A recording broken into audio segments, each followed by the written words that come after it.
Blog Talk Radio.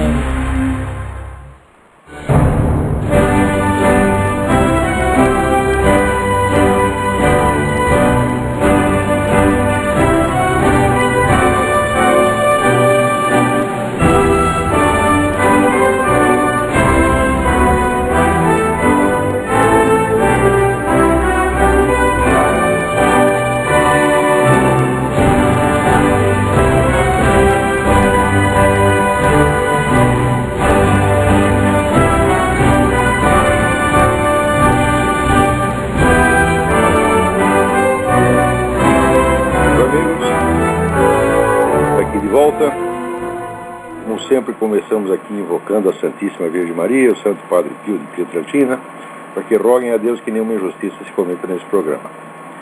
Queria aqui assinalar o recebimento da antologia do notável poeta pernambucano Ângelo Monteiro, com o nome de Todas as Coisas Têm Língua. É uma seleção poética de quase 500 páginas. E o Ângelo é uma das poucas vozes que hoje em dia ainda vale a pena se ouvir no Brasil. Foi editado aqui no Recife, eu não sei exatamente, editora CEPE, eu não sei como está a distribuição deste livro, mas eu vou dar aqui o ISBN, porque daí vocês localizam. O ISBN do livro é 978-85206-95-5. Todas as Coisas Têm Língua, seleção poética por Ângelo Monteiro. Vamos ver se em breve eu comento alguma coisa sobre o livro nos meus artigos.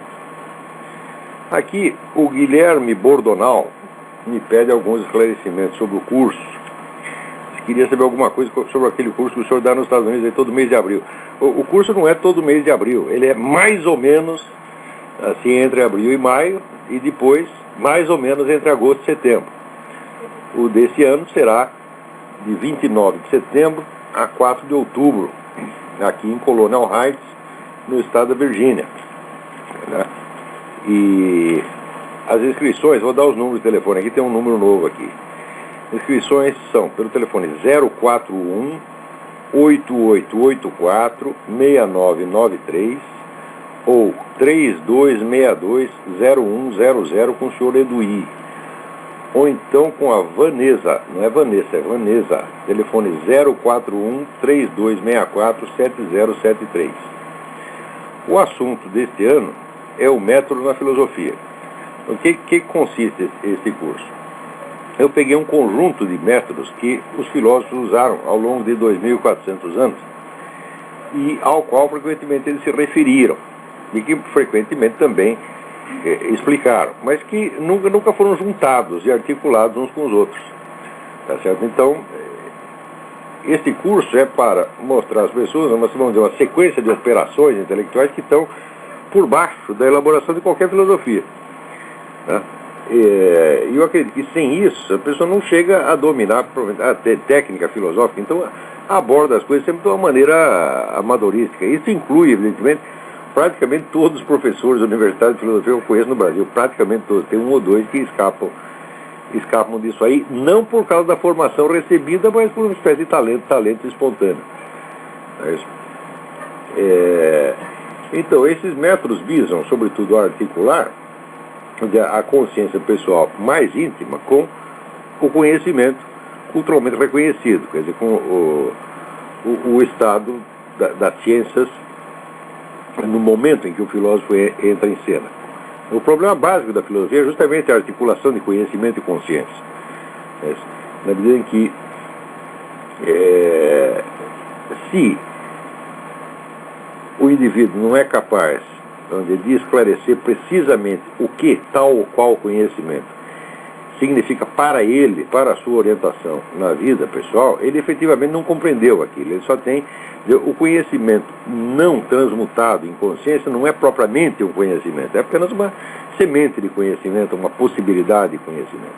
O conhecimento efetivo, ele implica que o sujeito tome posse daquilo e se responsabilize pessoalmente por aquilo que está dizendo. E se responsabilizar pessoalmente não é só uma questão moral, não é uma questão técnica e filosofia. Então, O curso se destina a explicar mais ou menos como é que se faz isso, como é que os filósofos têm feito isso ao longo de todo esse tempo, né? Peraí, já temos um telefonema aí, mas eu pediria que as pessoas deixassem o telefonema eu vou atender agora, mas que deixassem o telefonema para a segunda parte do programa, senão eu não consigo ler os e-mails que eu recebi aqui, e esse programa foi feito em primeiríssimo lugar para responder os e-mails. Vamos lá. Quem está na linha? Alô? Alô? Não é ninguém. Foi o alarme falso. Agora, aqui, o Matheus Klein me enviou uma notícia de que a Justiça condenou os líderes do MST no Pará a pagar 5.200.000 reais de indenização à Companhia Vale, tá certo? Por ter descumprido a decisão da própria Justiça, que proibiu que eles interditassem a ferrovia de Carajás, como fizeram em abril passado. Nada mais justo. Aliás, eu vi no Estadão, fizeram uma enquete, dizia a gente era a favor ou contra, né, essa condenação do MST. 96% estava a favor. Por aí vocês veem a popularidade do MST. A popularidade do MST no Brasil é igualzinha à popularidade das Farc na Colômbia. Está todo mundo contra. Só eles mesmos e as mães dele, né, assim, nem todas as mães. Algumas já expulsaram os filhos de casa. As mães deles e uma parcela das mães é que gostam do que eles estão fazendo. Claro que gostam. Se enchendo de dinheiro... O MST já tem 10% do território nacional. 10% do território nacional é suficiente para alimentar o país todo. Acho para alimentar a América Latina inteira. E, no entanto, quanto mais terra eles têm, mais terra e mais dinheiro do governo, e mais equipamento, e mais assistência, né, mais linha de crédito aberta, mais dinheiro eles querem, mais brabo eles ficam. Então, vocês acreditam que esses caras querem plantar alguma coisa? Ora, porra, só se for muito trouxa. Isso é um bando de criminoso, um bando de vigarista, filho da puta. Isso que é, pois o negócio já tinha que ser fechado, tinha que estar tudo na cadeia. Isso é uma comedeira sem fim, meu Deus do céu. Eles querem dinheiro e poder, né? É só o que eles querem, porra. Então, vamos lá.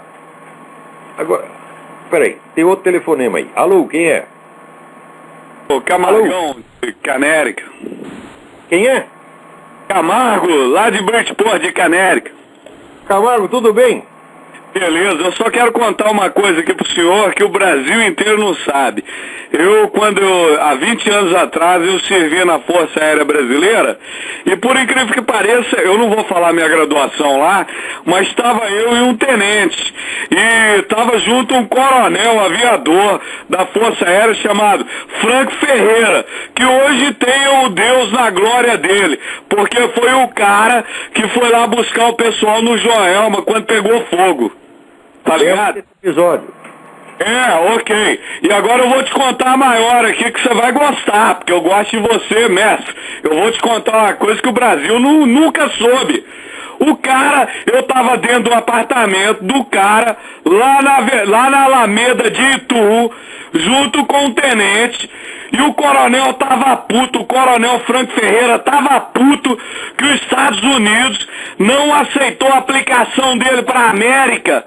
Ele já tinha vendido todos os imóveis dele, já tinha vendido tudo, a coisa já estava vindo lá de Brasília, e ele falou, é um bando de filhas da puta que a Academia da Força Aérea Brasileira para os americanos não é considerado nível superior. E eu tinha que falar isso aqui já faz tempo e nunca falei, com medo dos caras me detonar.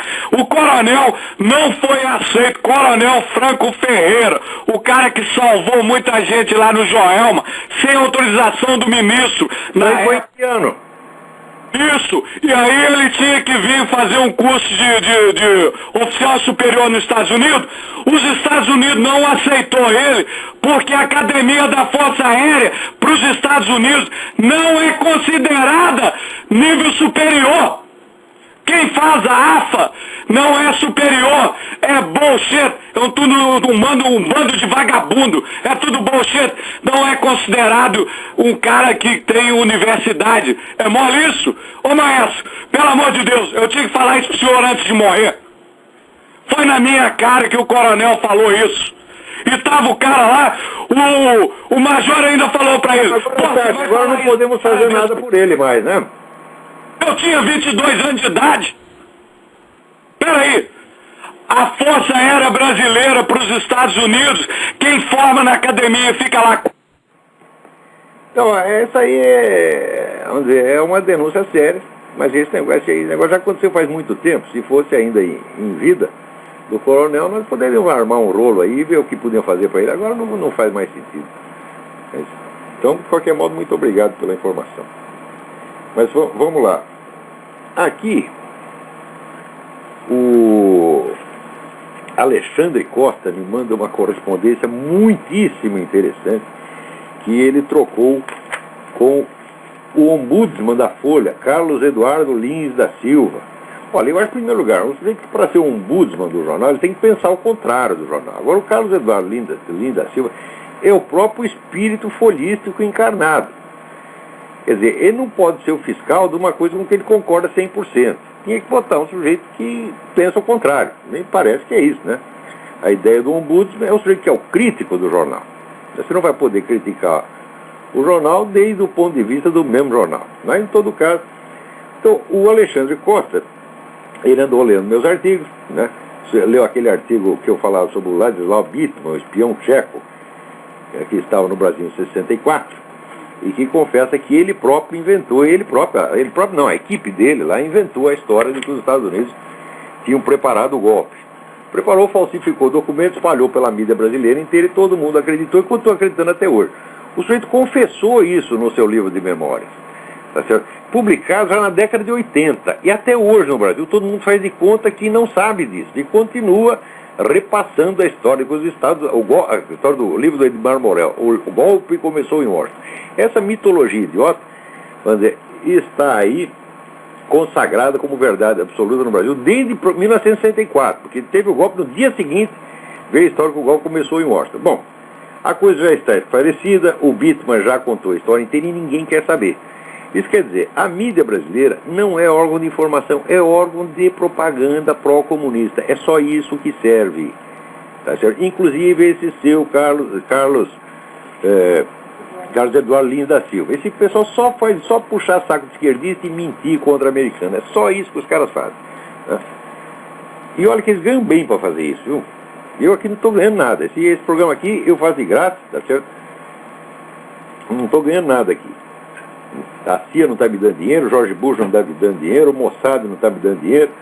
Né? Aqui é sempre assim, quer dizer, os defensores do capitalismo, os lacaios do imperialismo, não ganham nada. Agora os pobres oprimidos estão tudo cheio de dinheiro. Tá aí o filho do Lula, o Lulinha, acabou de comprar uma fazenda de 30 milhões de dólares, meu Deus do céu. Né? Isso porque é pobre oprimido.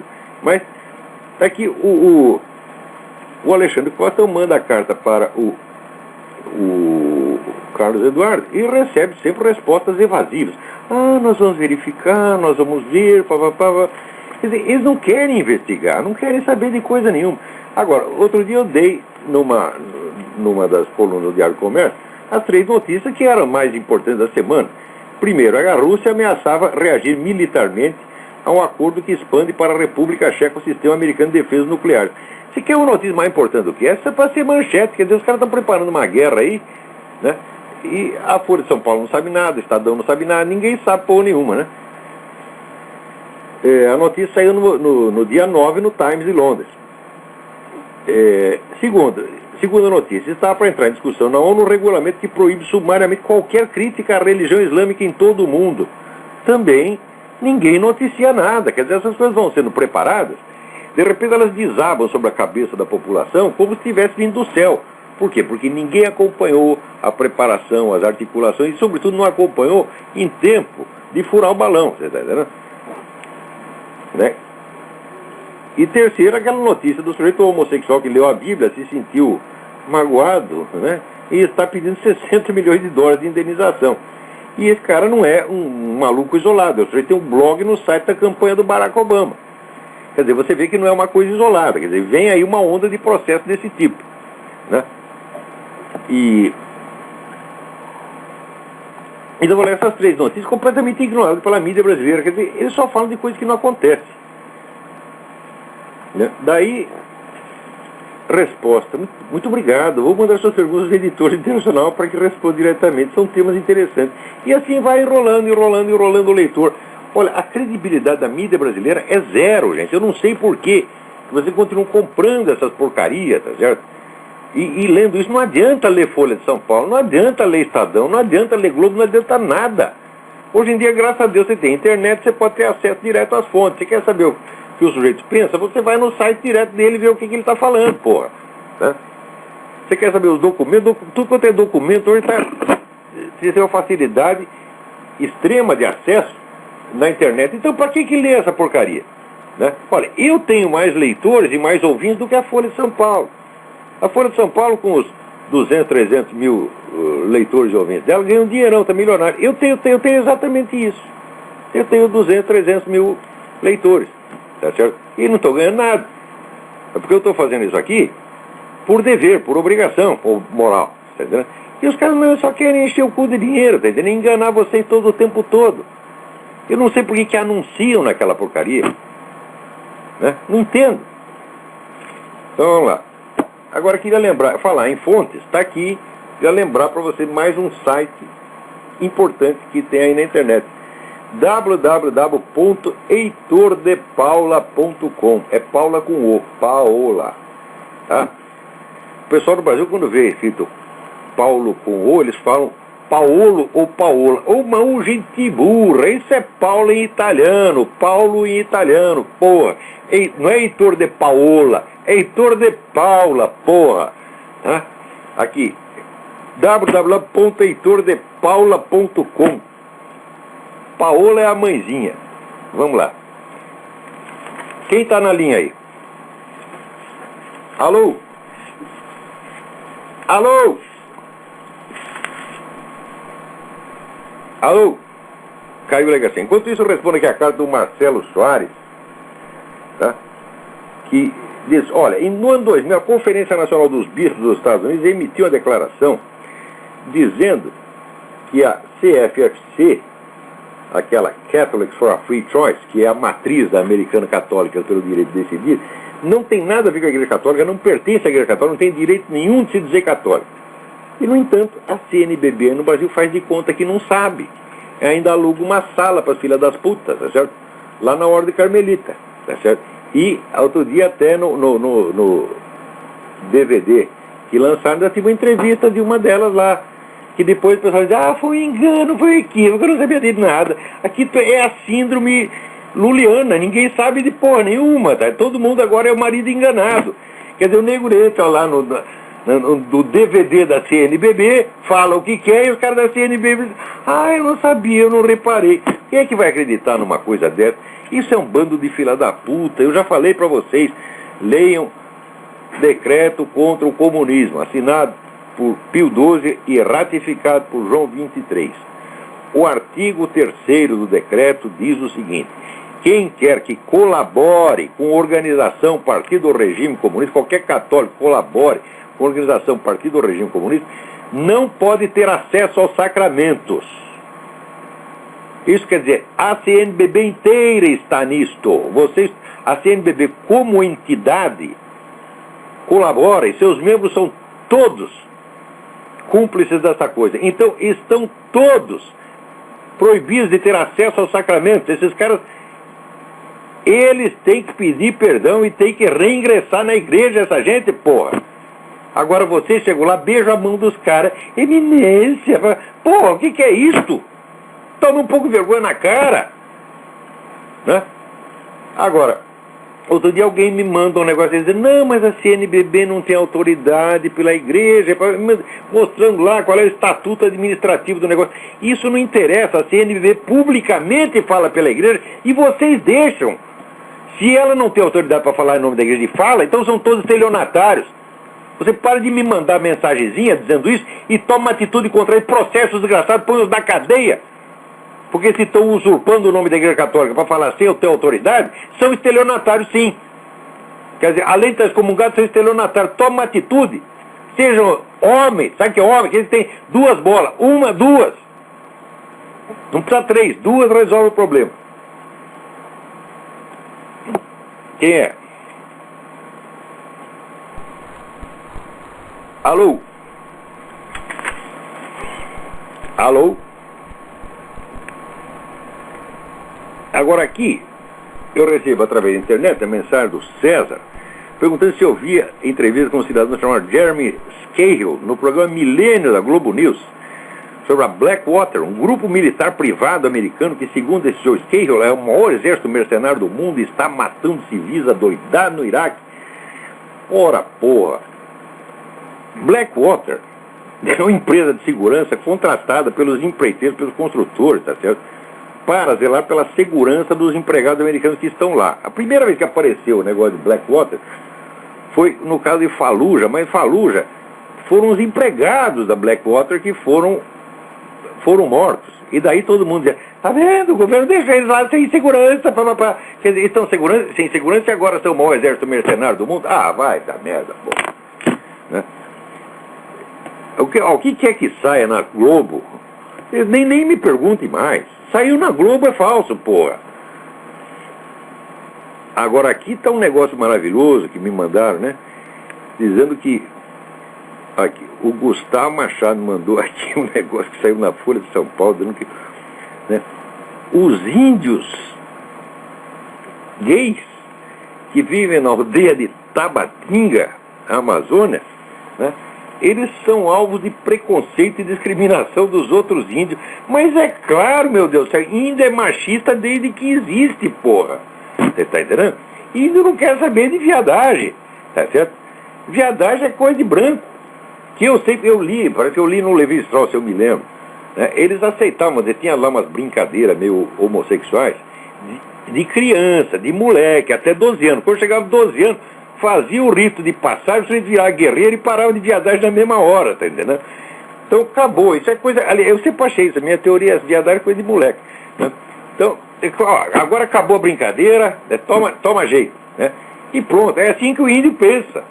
Agora, você vê, o que vai predominar? É os direitos dos gays ou os direitos da cultura indígena? É o multiculturalismo, tá certo? Né? Ou é o gaysismo? Vocês que inventaram tudo isso, vamos dizer, vocês são brancos que se entendam. Vocês inventaram essa merda toda, inventam coisas incompatíveis. Vocês querem fazer que 2 mais 2 é 5? Vocês querem harmonizar o movimento gay, né? Não só com o machismo indígena, mas com o machismo islâmico. Porque você vê quando tem essas passeatas tanto americanas, tem lá um monte de gay de um lado, tá certo? E um monte de cara de turbante e barba do outro, né? Então agora também quer juntar o impossível, né? Juntar lá o Ayatollah Khomeini, né? Com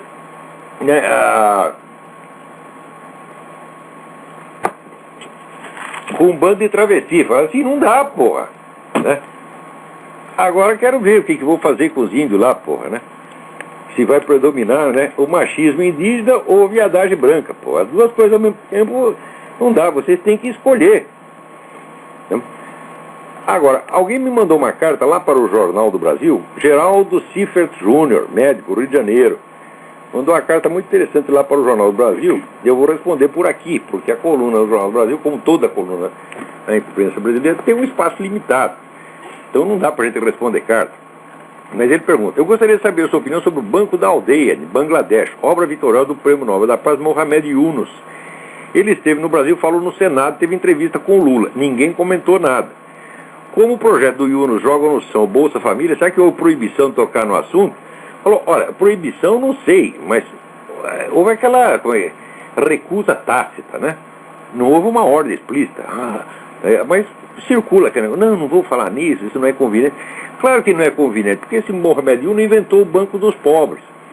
O sujeito que é lá, tá na merda total, não tem o tostão de cair morto, o Yunus empresta lá um dinheirinho para ele montar, né, comprar um carrinho de pipoca. E o sujeito vai lá pagando, né, $1 por mês, né, e paga o negócio e prospera e vai em frente. Quer dizer, ele tirou da merda milhões de pessoas com esse banco. Esse projeto é 1000 vezes melhor do que o Bolsa Família. Tá certo? Por quê? O Bolsa Família, é verdade que ele socorre o serviço, mas corrompe ao mesmo tempo. Tem gente largando de trabalhar para ir para o Bolsa Família, porra. Agora, o Yunus faz o contrário, ele dava meios para o sujeito trabalhar. E ele não estava dando, ele estava emprestando uma coisa que conserva, mantém a dignidade do sujeito. E os camaradas pagavam esse empréstimo em prestações irrisórias, 50 centavos, $1, ia pagando enquanto dava. E o Yunus provou que esse negócio funcionava. Então, Geraldo, você tem toda a razão. Os caras não falam disso porque, comparado com o projeto do Yunus, o Bolsa Família é uma vergonha. Só que eu não sou totalmente contra o Bolsa Família, contra a ideia em si. Eu sou contra a maneira como está sendo executado. Você tem que dar um jeito, primeiro, conservar a dignidade da pessoa. Você não pode ficar dando essas coisas. Tá certo? Quer dizer, não, você vai pagar isso aqui. Você tem aí 40, 50, 100 anos para pagar. Tá certo? Mas tem que fazer uma coisa que não é só esmola. Tem que dar para o sujeito meios de trabalho, meios dele prosperar, meu Deus do céu. Senão, vai aumentar cada vez mais o número de gente que está na fila do Bolsa Família. E vai acontecer como aconteceu em várias cidades aqui dos Estados Unidos, cidades que foram destruídas. Se você visse a Filadélfia, que é uma cidade gloriosa, né? O que aconteceu com a Filadélfia? Começaram a fazer programas sociais e dar dinheiro para todo mundo. Então, o resultado, né? O pessoal preto que se sentia discriminado, né? No Alabama, no Mississippi, no raio que eu parto, ia tudo para Filadélfia. E me dá meu dinheiro aí, me dá meu dinheiro aí. Daí o pessoal que trabalha e paga imposto, né? Começou a ter cada vez mais imposto, cada vez dá mais dinheiro, cada vez dá mais dinheiro, que isso aí, foram embora da Filadélfia. Então o resultado, encheu de gente para receber imposto e sumiu os caras que pagam imposto. A cidade acabou. Isso acontece, né? Agora, no Brasil também vai fazer a mesma coisa. Daqui a pouco, né, quem paga imposto vai embora do país. E fica, o que sobra fica tudo na fila do Bolsa Família. Daí o negócio é o seguinte, vai pedir dinheiro pro Lulinha, toma a fazenda do Lulinha, porra. Tá entendendo? Vai lá, toma, né? Põe aqui num leilão e distribui o dinheiro, porra. Agora aqui, o Fernando de Moraes, não é o Fernando Moraes, o biógrafo do Chateaubriand, é um outro Fernando Moraes, me escreve aqui dizendo o seguinte: a relação entre abortistas e aborteiros é mais íntima do que a princípio uns e outros gostariam de aparentar. Aqui vai mostrando várias conexões entre esse grupo católico pelo direito de decidir e clínicas abortistas. A mesma coisa acontece aqui com a tal da Planned Parenthood. Planned Parenthood é dona da maior rede de clínica de aborto dos Estados Unidos. Como essa coisa no Brasil é tudo baseado na Planned Parenthood, provavelmente é a mesma coisa, né? Tá, aqui ele lembra, Frances Kiesling, fundadora do grupo Catholics for a Free Choice, foi ela própria dona de uma clínica de aborto. Mas não tem a menor dúvida, entre abortista e aborteiro, é diferente de tempo. Você começa como abortista e termina como aborteiro, porra. Ela diz que diferença faz entre você praticar o crime, tá certo? E você apregoar o crime para que todos pratiquem. A apologia do crime é crime, porra. Agora, pelas pesquisas no Brasil, a quase totalidade da população brasileira quer que o aborto continue sendo crime, né? Agora aqui, exatamente, saiu aqui, até na própria Folha de São Paulo, a Folha de São Paulo faz uma pesquisa boa de vez em quando, né? Eu acho que a única coisa que presta lá é esse departamento faz a pesquisa. Por quê? Porque a ideia que está na pesquisa não é deles, a ideia de que responde, eles são obrigados a botar lá o que o sujeito respondeu. Tipo, você gosta da Folha de São Paulo? Não, seu jornal é uma merda. Por que não faz essa pesquisa, né? Vocês vão ver. Você acha que a Folha de São Paulo é honesta? Né? Aqui nos Estados Unidos, você vê, 83% dos consultados, é pesquisa do MSN, perguntaram, a cobertura da eleição está sendo honesta? 83% respondeu, não, a mídia está favorecendo o Obama. Faz a pergunta no Brasil, você acha que a mídia brasileira é honesta? Nem precisa fazer, por quê? Quando teve aquela pesquisa de credibilidade, que dava em primeiro lugar as Forças Armadas, né? Segundo a Igreja Católica, estou falando CNBB, estou falando da igreja, estou falando o padre que está lá rezando missa, né? A mídia estava em quase o último lugar. Ninguém acredita em mídia, coisa nenhuma, o pessoal lê essas coisas, sabe, como lê Tio Patinhas, lê por diversão. A mídia no Brasil é show business, né? É para ver o fofoca, quem está comendo quem, que nem está comendo coisa nenhuma, né? Esses negócios, fulano está com essa nova namorada, que não namora, o cara nem viu a fulano, né? Pegou, o cara estava cumprimentando a dona na porta da festa, já dizia que está comendo a mulher, né? É tudo inventado, porra, né? Vocês acham que essas pessoas, todo o show business, têm essa vida sexual rica, maravilhosa, que aparece nas revistas? Que nada, os caras ficam sozinhos em casa, tocando punheta, como todo mundo. É uma miséria sem fim, você está entendendo? Né? E daí aparece lá, tipo o Luiz Motti, transei com 500, eu digo, faz-me rir, que tem 500 pessoas tão caridosas ao ponto de comer você. Que é isso, né? Então, mídia no Brasil é só isso, é show business, é só quem está comendo quem, está comendo na imaginação, tá entendendo? Mas aqui a Folha publicou essa pesquisa Quer dizer, e mostra aqui, a juventude brasileira é maciçamente de direita, maciçamente conservador. Agora eu sei o seguinte, que eu converso com político, converso com empresário, eles sempre vêm com aquelas coisas. Não, se você falar aqui de direita, isso não dá voto. Eu digo, como não dá voto, meu saco? Experimenta. Vocês lembram quando tinha aquele médico, até esqueci o nome dele, morreu há pouco tempo, doutor, como é que chamava? Aquele careca, que barbudo. Esqueci o nome dele agora. O Enéas, doutor Enéas. Doutor Enéas era o direitista, era o deputado mais votado da história do Brasil. Teve tanto voto que ele teve que dividir os votos. Ele botou 5 deputados só com os votos dele. Quer dizer, como é que num país conservador e direitista, conservadorismo e direitismo não dá voto? Lá, se vocês estão hipnotizados pela esquerda, chega lá uns esquerdistas, incapazes de obter voto para vereador, mas ele convence você, né? Não, se você for para a direita, você vai ficar impopular. E olha, diziam a mesma coisa aqui pro Ronald Reagan, pô. Ronald Reagan, quando era presidente do sindicato dos atores, todo mundo dizia, não, tu para com esse negócio de anticomunismo, senão tua carreira vai acabar. Se o cara acabou presidente da república, porra. Sabe para quem falaram a mesma coisa, outro que era anticomunista?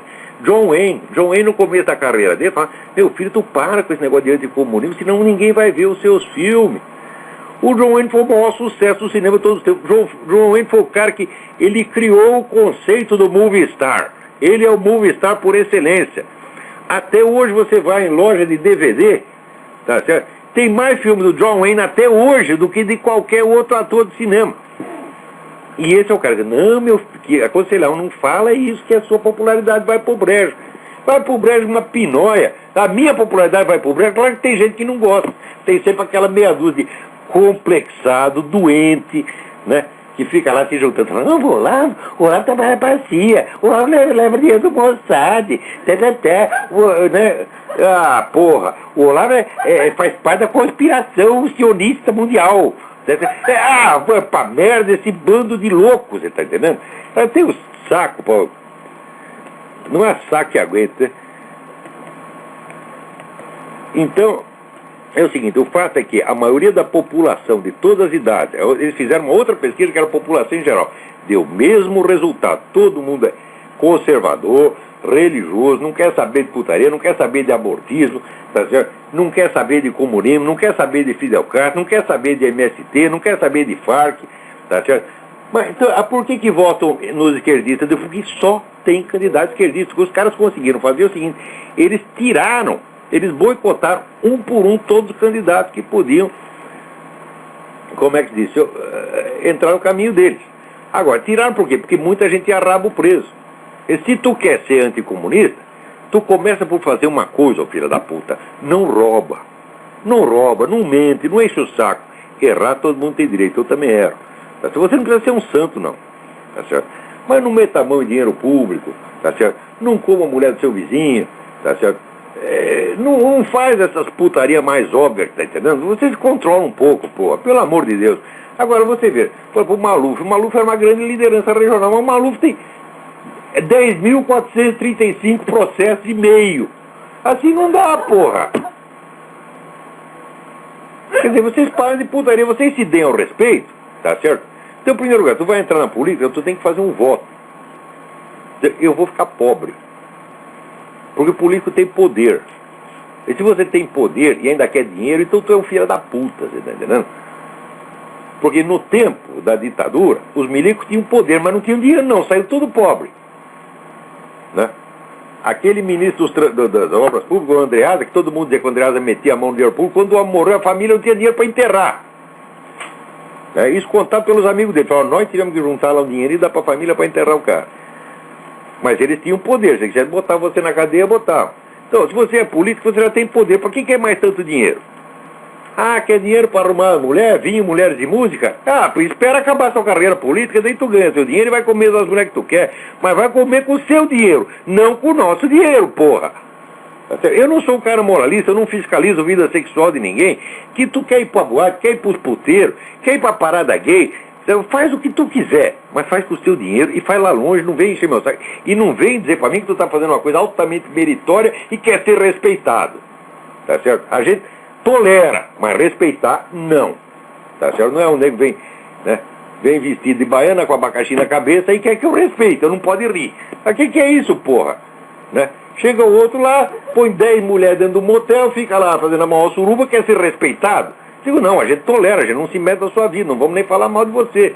Se eu ficar sabendo que tu tá lá, eu não vou contar pra ninguém. Eu falo genericamente, eu não tô dando nome de ninguém.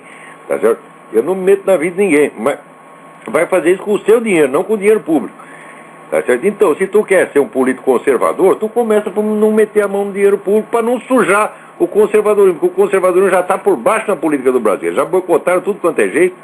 No jornalismo, a gente não tem direito a voz e espaço. Tem um ou dois ali que consegue falar alguma coisinha, o resto é um conservador para 1.500 comunistas, esquerdistas, anarquista, MSTista, petista, pissolista, né? Tudo que não presta está lá. E daí deixa um espacinho para nós, olha, nós somos um jornal democrático, nós até deixamos o Olavo de Carvalho escrever aqui. Ah, porra, o que é isso, gente? Né? Então, nós já estamos numa situação aflitiva, tu ainda vem, né, sujar a nossa reputação, vem, rouba o nosso discurso conservador e vai lá, mete a mão no dinheiro público. O que é isso? Tu tem que apanhar, tu é pior que comunista. Agora, aqui o pessoal está fazendo a campanha para que as pessoas que serão beneficiadas pelo programa Bolsa Família não tenham o direito de votar. Falaram, olha, moralmente isso está até certo, se não está recebendo dinheiro, né? Então já está sob suspeição. Só que, se for proibido de votar todo mundo que leva dinheiro do governo, eu acho que não sobra quase ninguém. Né? Agora, interessantíssimo aqui, aliás, o senhor perguntou aqui o negócio da Blackwater. Começou esse negócio da Blackwater, esse escândalo da Blackwater, que é tudo inventado, não corresponde à verdade absolutamente, justamente no momento em que até os piores críticos do governo americano estão começando a reconhecer que a situação no Iraque melhorou 800%, que praticamente o problema está encerrado. Claro que vai continuar, de vez em quando tendo um atentado aqui e outro ali, mas o fato é o seguinte, a Al-Qaeda está desmantelada, foi todo mundo embora, eles não têm a menor condição, tá certo? O governo do Iraque está muito estável, a democracia iraquiana está funcionando, a economia iraquiana está prosperando, tá certo? Então, em desespero de causa, vamos lançar uma campanha para sujar mais um pouco o George Bush. Então inventa essa coisa da Blackwater. Quer dizer, eu não sou um grande fã do George Bush, não, mas porra, o que os caras inventam de mentira contra ele assim, é tão nojento, assim, ultrapassa tudo que a gente poderia, sabe, esperar do Goebbels, Willy Munzenberg, tudo que não presta, né? Agora aqui, peraí, tem mais alguém na linha aí. Alô? Alô? Olá, tudo bem? Tudo bem, quem é? É o Alan, tudo bem? Eu sou de Brasília. Diga. Eu já te liguei uma vez, eu escrevo no vigilanciademocrática.org. Bem, Olavão, eu tô te ligando para te perguntar uma coisa. Para você falar da relação entre João Paulo II e Ronald Reagan, e se você cita algum livro de biografia do Ronald Reagan e do João Paulo II. Olha, sobre o Ronald Reagan, existe uma biografia excelente dele. Pô, agora esqueci o nome do autor, estou ficando velho da H. A biografia chama-se Dutch, que é o autor chama não sei o que, Edmund Morris, lembrei, Morris, Edmund Morris. Dutch. É uma biografia extremamente interessante, escrita de uma maneira extremamente original, como se o Edmund Morris fosse contemporâneo e colega do Ronald Reagan. E conta alguma coisa sobre essa colaboração, que foi um dos fatos mais importantes da história do século XX. Quer dizer, a hora que junta, você vai, é um católico protestante, né? Mas os dois, tinha uma coisa, os dois eram anticomunistas. O João Paulo II, você pode falar o que tu quiser dele, mas anticomunista ele sempre foi, né? E ele fez o que tinha que fazer, pelo menos pelo seu próprio país. Eu acho que depois ele amoleceu em Cuba. Chegou lá em Cuba, passou a mão na cabeça do Fidel Castro. Isso está muito errado. Não é porque o Papa que fez que tem que tem que acordar. Não é a coisa, não. Realmente não é assim. Tá certo? Quer dizer, o que dizem... Foi um grande líder, tenho o maior respeito por ele, mas nesse ponto estava errado. E a gente tem que dizer. Tá certo? Uma coisa interessante é que eu já vi uma expressão de falarem que Eu, por exemplo, eu tive comunismo na universidade, né? Nós todos aqui que estudamos nas nossas queridas universidades aprendemos comunismo diariamente. Agora, João Paulo II, ele não viu nos livros, não. Ele viu na prática. Ele sentiu na pele dele o que é o comunismo. Aí é que tá o negócio. Olha, tem um filme que fizeram sobre a vida do João Paulo II, um filme com o John Voight no papel do Papa. O filme é excepcionalmente bom. Eu não esperava grande coisa do filme. Já esses filmes de biografia são ruins, mas esse é muito bom. Eu comprei hoje na internet. Ah, muito bem. O filme é realmente bom. Carol, o homem que se tornou Papa, né? Isso. Eu comprei hoje, mas ainda não recebi. Existe uma diferença enorme entre quem fica sabendo o que é comunismo numa universidade brasileira, que vão lá os caras pintam aquela maravilha, e quem viveu lá, porra. Essa é a diferença brutal, porque por um lado é tudo inventado. É tudo inventado, falseado, embelezado. Tá certo? E pior, que esses professores estão levando dinheiro público para mentir adoidado. Mas às vezes mentiras pueris. Olha, eu digo para você, os confrontos que eu tive com esses chamados intelectuais que existem no Brasil, a gente ficava com dó. O pessoal acabava falando mal de mim, dizendo, olha, você está batendo em criança. Você não pode discutir com a Laura Café, você não pode discutir com o Leandro Conde, você não pode discutir com o Emir Santos, porque você esmaga os caras, eles ficam coitadinhos, ficam indefesos. Sabe que no Brasil você tem inteligência e cultura, né? É covardia. Eu tive um professor que ele falava que eles querem ter a igualdade de infinito, né? A utopia era um ponto no infinito. A utopia era o alvo. Eu vou dizer onde, né? Imagina. E tem aquele um sujeito lindo. mandou uma fotografia com o título, uma luz no fim do túnel. Então apareceu um veterinário, né? Abriu a boca do cachorrinho, acendia a lanterna e saía a luz pelo rabo do cachorrinho. É a luz no fim do túnel. Onde está a utopia desse cara aí? Eu estava lendo que o João Paulo II teria acesso, o Papa João Paulo II teria acesso a relatórios da CIA, assim como bispos poloneses passavam informação via Vaticano para os americanos, né? É claro que tem que ter. Não, sem dúvida. Isso acontecia mesmo. A informação, senão como é que vai agir? Não, com certeza. Ainda mais num regime de repressão. A diferença entre a CIA e a KGB é, primeiro, é a seguinte: a CIA é 1000 menor. Segundo, a CIA não sai prendendo cidadãos americanos. A KGB prendeu metade da União Soviética. É essa a diferença. Prendeu metade e matou um décimo. Agora, para não dizer que está perdido no Brasil, né? Show. Então, faz o seguinte, agora você desliga o telefone e continua ouvindo aí pela coisa, senão... Tá ótimo.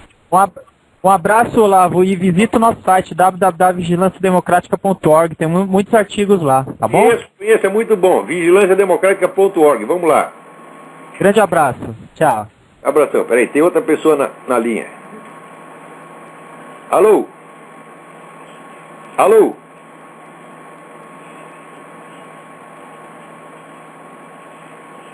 Não estou ouvindo nada.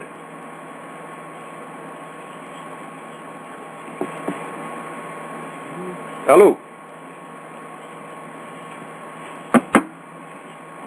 Alô?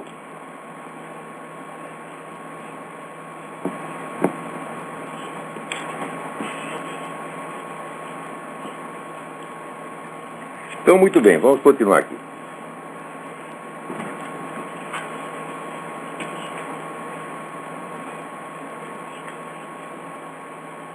Alô? Está havendo algum problema aqui na interferência aqui. Tá bom?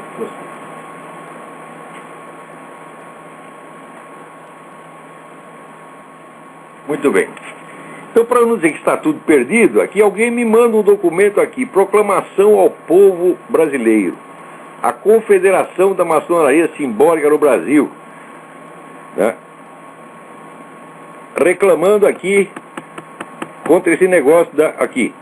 A maçonaria brasileira exorta a maçonaria brasileira, demais instituições comprometidas com a cidadania, com o superior interesse da pátria, para que pressione os senhores membros do Congresso Nacional a não homologarem a Declaração dos Direitos dos Povos Indígenas, aprovada pela ONU em 13 de setembro de 2007, por violar princípio constitucional e construir sem real ameaça à integridade territorial do país, atingindo frontalmente a soberania nacional.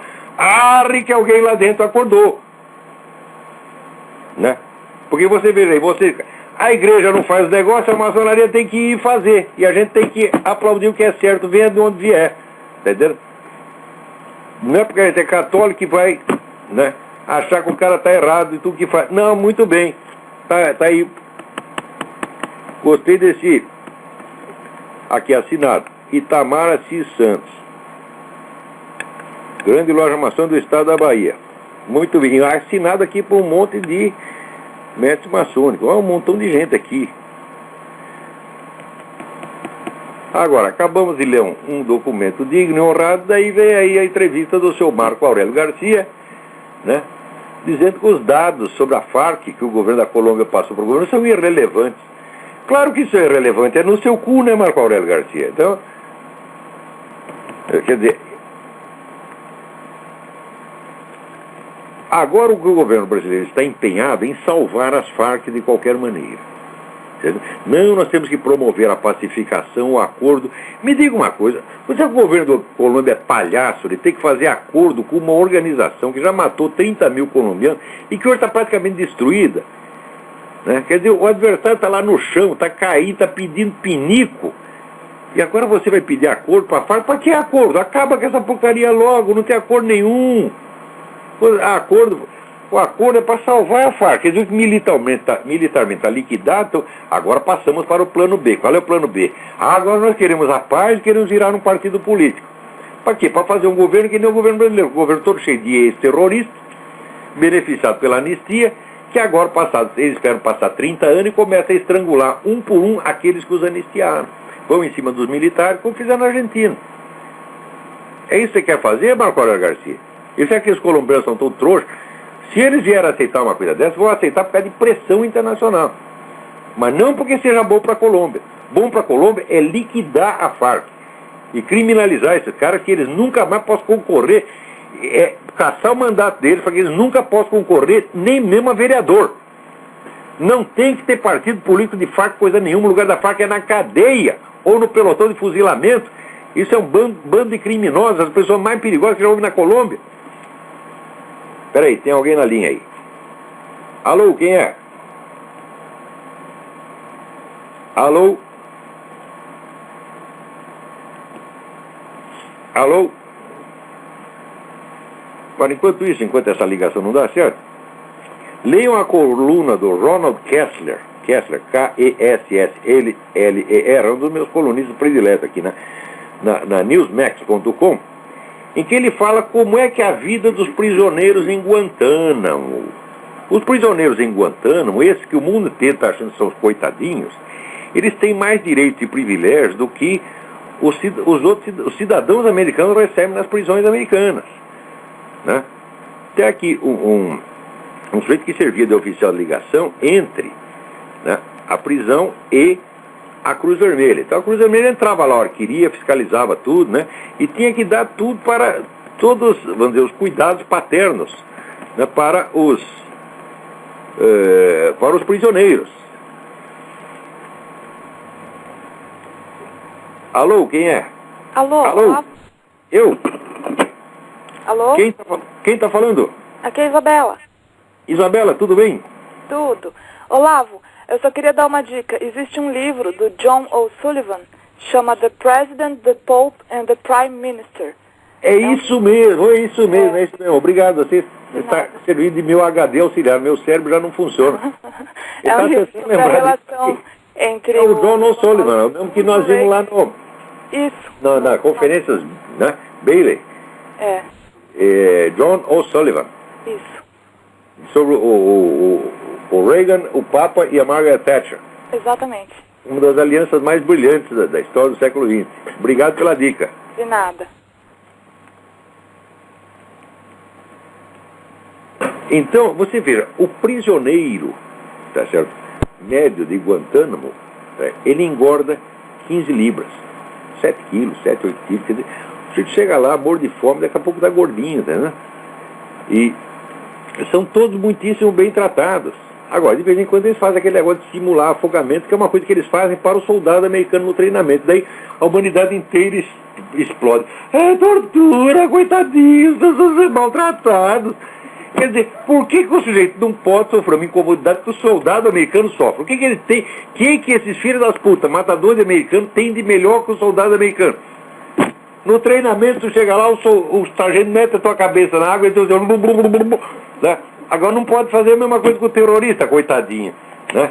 Você vê, a todo mundo, o Christopher Hitchens, outro dia fez uma experiência, entendeu? Quis fazer uma experiência de afogamento simulado para ver se é tortura. E é tortura mesmo, a gente sofre pra caralho. Ué, ele nunca teve numa piscina, porra? O que é isso? Precisa fazer experimento? Né? Ai. Alô, tem mais alguém aí na linha? Quem é? Alô? Eu acho que falhou a ligação. Agora, você vê que coisa. O Obama é sempre surpreendente para pior. Quando a gente pensa que ele já fez toda a merda que ele fazer, fez mais um pouco, né? Tava lá em Paris, os caras convidaram ele para visitar uns soldados feridos, né? E ele perguntou, vamos tirar fotografia minha?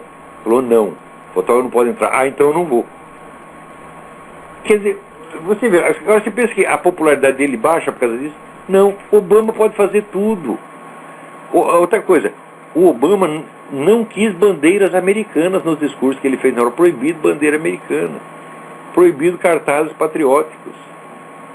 Né? Não mencionou nenhuma vez os soldados do Iraque. Tá certo? Não fala nenhuma coisa, nenhuma palavrinha a favor das tropas. Nada. E na hora de visitar os caras, né, que é obrigação, ele vive dizendo que é cristão, que é a obrigação bíblica de você socorrer, visitar os doentes, dar amparo para os doentes. Né? Não, ele só vai se tirar a fotografia dele. Porra, onde é que vai parar isso, né? Alô, quem está na linha? Alô? Pifou. Agora, enquanto isso, você vê, com toda essa merda acontecendo no Brasil, o que chega do Brasil aqui, a maior parte é só noticiário de economia. E, assim, como a moeda está estável e os investidores ganham dinheiro, então os caras ficam dizendo, o Brasil é uma maravilha, o Brasil é democracia, o Brasil não é que nem aquele malvado Hugo Chávez, né? Mas quanta merda na cabeça, né? Quer dizer, você veja, você fazer progredir o capitalismo, modestamente, como fala no Brasil, é um quase nada. Mas você fazer o capitalismo se desenvolver de algum modo. E ao mesmo tempo, tá certo? Você concentrar o poder nas mãos dos partidos de esquerda. E você doutrinar o país todo nas ideias anticapitalistas. Isso é classicamente marxista. É isso que Karl Marx disse para fazer. Você tem que desenvolver as forças produtivas do capitalismo e ao mesmo tempo você tem que descer o cacete nele para criar a revolta contra ele. Quer dizer, os caras estão seguindo a receita de Karl Marx assim, ao pé da letra. Quer dizer, por que estão fazendo isso? Porque quando vem o comunismo, tá certo? Se o capitalismo não se desenvolver, então você entra para a miséria direta. Agora, se você tem um pouquinho de capitalismo antes, então dá para manter aquela economia durante uns 10 anos e você disfarça a miséria comunista. Né? Então, se você implanta o comunismo num país desenvolvido, você já tem alguma riqueza acumulada. Leva algum tempo para o comunismo destruir aquilo. Agora, se você implanta o comunismo num país miserável, que nem o Zimbábue, fica mais miserável no dia seguinte.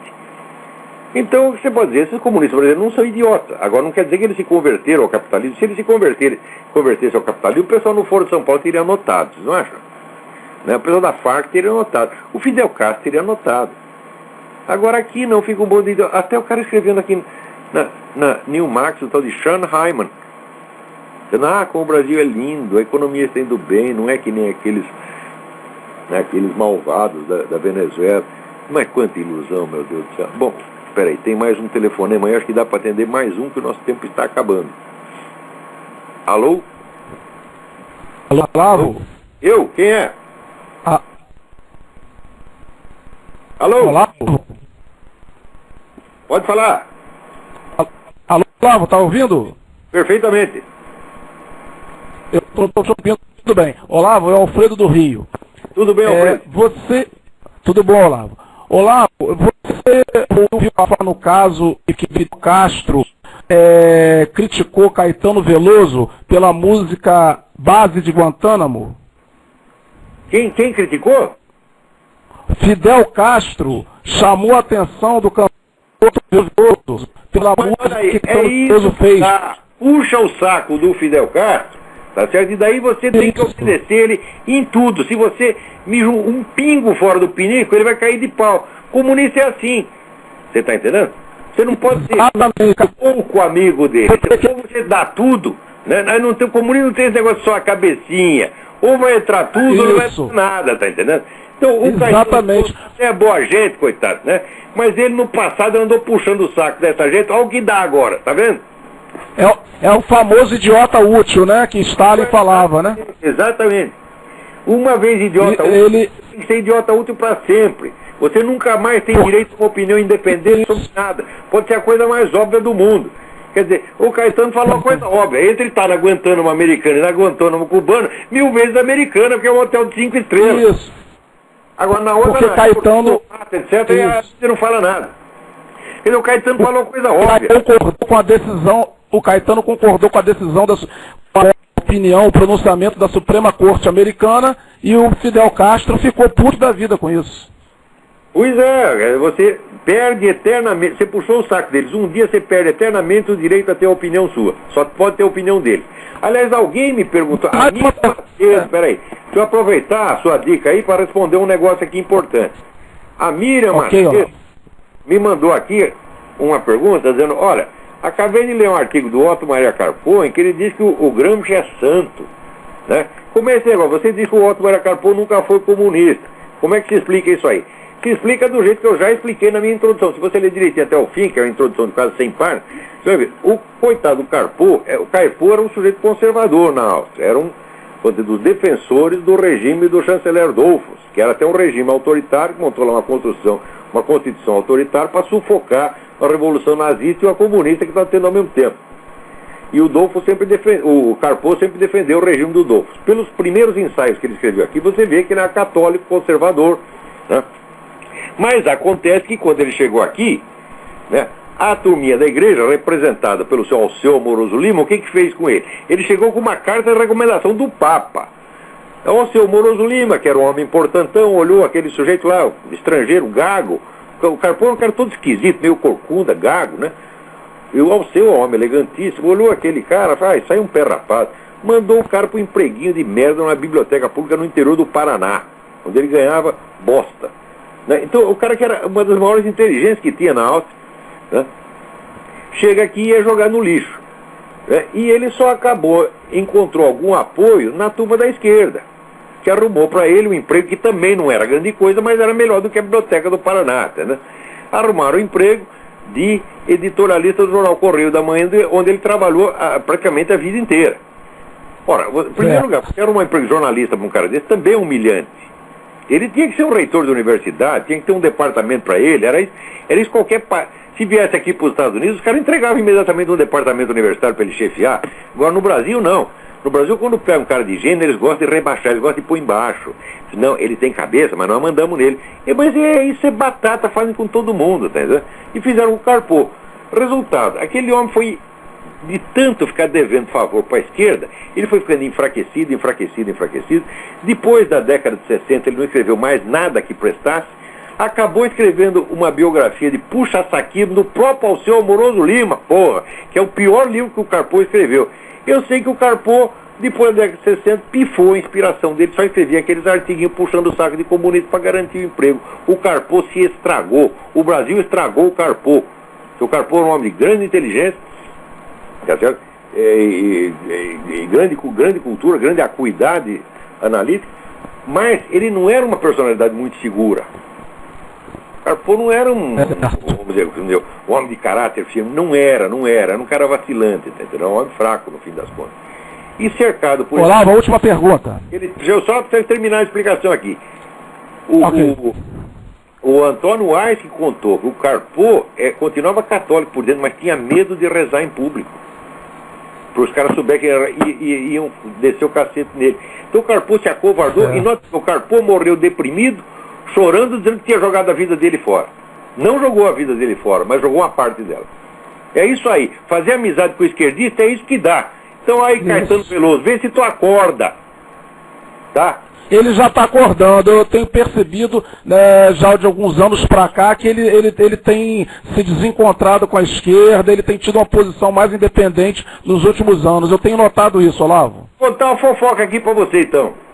Tem uma amiga minha que encontrou Caetano Veloso no aeroporto aqui, e justamente naquele dia eu estava na casa da mãe dela, né? Era, acho que, o que era? Era, que a gente tá... No dia do Thanksgiving, estava comemorando o Thanksgiving na casa da mãe dela. Então ela começou a conversar com o Caetano Veloso. Você é do Brasil, tem um amigo brasileiro que está lá na casa da minha mãe, Olavo de Carvalho. Você conhece o Olavo de Carvalho? Daí o Caetano, ele lê todos os meus artigos. E ele diz que até gosta, diz que embora eu tenha descido o cacete dele uma vez, ele até gosta. Então o Caetano Veloso está acordando, está vendo a luz.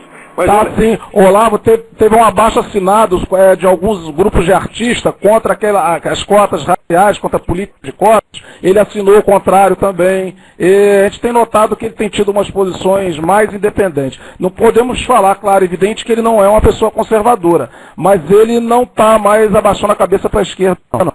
Mas é isso mesmo, tem que levantar a cabeça mesmo, tem que dizer adeus para esses filhos das putas, que a gente quando rompe, olha, eu tenho prática nisso, quando você rompe com esses caras, você tem que passar 40 anos fazendo psicanálise para você tirar de dentro de si os últimos germes que sobraram daquela porra, tá entendendo? Essa semana mesmo eu estava pensando nisso, eu falei, olha, a gente precisa se analisar para ver por que a gente foi vulnerável a isso.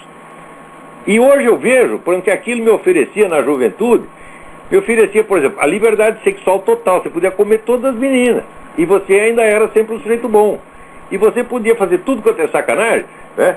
E sempre se considerar melhor que os outros.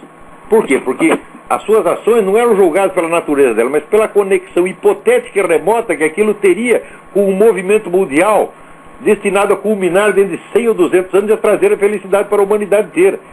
Quer dizer, a relação de causa e efeito entre as suas ações, né, e a justificação dela é tão remota que você nunca era testado na realidade. Então, por que eu entrei no meio desse esquerdista? Porque eu era um filho da puta mentiroso. Pra mim mesmo, eu mentia pra mim mesmo. E levei 40 anos pra entender a merda que eu fiz. Tá certo? Agora tá o Caetano Veloso começando a pensar também. Então aí, gente, acabou o nosso... Olavo, um abraço e boa semana pra você, Olavo. Obrigado pra você também. Pra todos vocês. Obrigado. Muito obrigado. Fique com Deus.